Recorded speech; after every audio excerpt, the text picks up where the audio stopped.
l'attractivité de l'hôpital public, c'est une pierre angulaire pour la réussite de ce chantier. Pourquoi?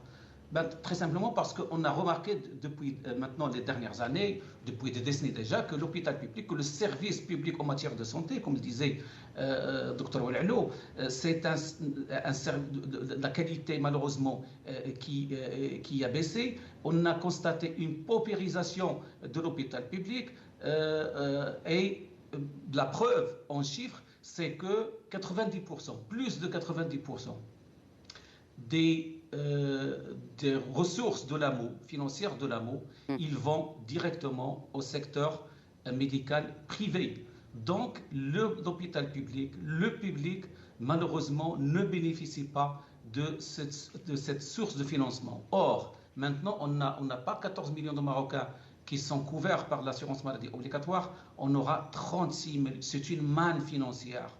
Et il serait impensable de voir cette manne financière qui passe devant l'hôpital public sans qu'il en profite. Il en profite pourquoi?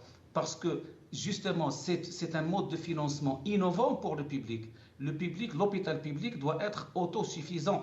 Il doit être indépendant sur le plan financier. Il donne des prestations et donc il doit avoir des recettes tout aussi bien que le privé. Et pourquoi c'est important?